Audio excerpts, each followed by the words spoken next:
দীঘায় গিয়ে এক রেস্টুরেন্টে খেতে গিয়ে দেখি ওখানে তেলের মধ্যে আঙুর ফলকে ভাজছে। আমি বললাম যে আপনারা কেন তেলের মধ্যে আঙুর ফলগুলোকে ভাজছেন?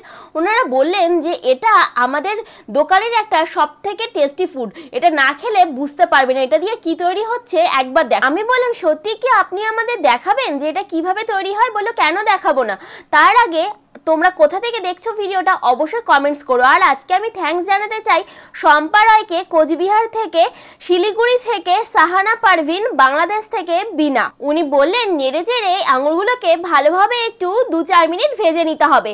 যখন দেখবে খোসাটা ছেড়ে আসছে তখন কিছুটা জল নিয়ে তার মধ্যে 2-4 টুকরো বরফ দিয়ে দেবে, আর ওই বরফ জলের মধ্যে এই আঙুর ফলগুলোকে দিয়ে দেবে, আর তারপরে ভালোভাবে একটু কষে ধুয়ে নেবে, আর তারপর একে একে আঙুর ফলগুলোকে আলাদা করে নেবে বোটা থেকে। আমার তো খুবই কৌতূহল ছিল, তার কারণ আঙুরের অনেক টাকা দাম, আর তারপরে আঙুরগুলোকে তেলে ভাজলো, তার কারণ আঙুর তো আমরা এমনি খেলেই বেশি উপকার। উনি বললেন যে না, এটা বললাম তো আমাদের এখানকার একটা সিগনেচার ডিশ বলতে পারো, তার কারণ এটা খাওয়ার জন্য দূর দূরান্ত থেকে মানুষ আমাদের এই রেস্টুরেন্টে আসে, কিন্তু এই ডিশটা তোমরা অন্য কোথাও গেলে আর পাবে না।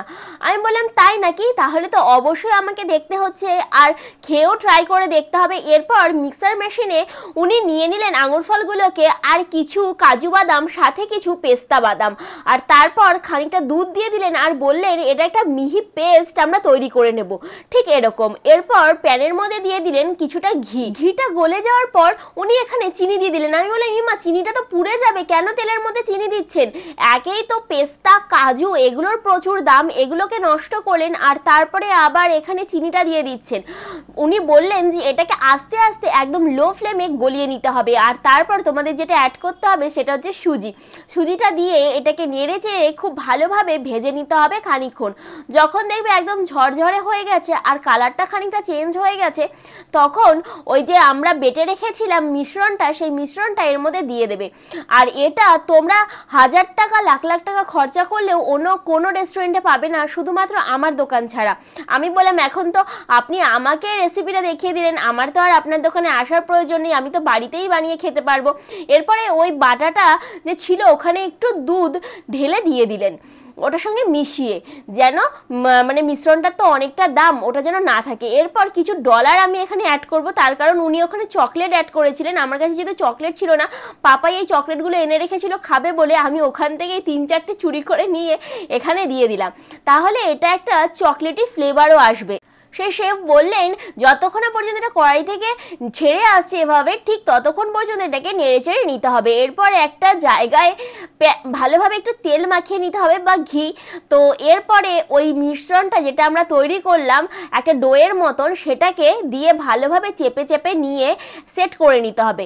তো আমার কাছে চৌকো কোনো পাত্র না থাকায় উনি চৌকো পাত্রতে করেছিলেন, আমি একটা গোল পাত্রতে করে নিলাম।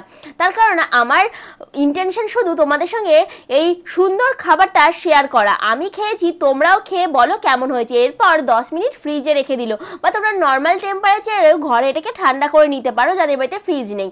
এরপর এটাকে চৌকো চৌকো করে কেটে নিয়ে পরিবেশন করলেই ব্যাস তৈরি হয়ে গেল আমাদের 1000 টাকার জিনিস, যেটা আমরা বাড়িতে খুব সুন্দরভাবে বানিয়ে নিতে পারবো, যেটা আমরা পৃথিবীর কোথাও খুঁজে পাবো না।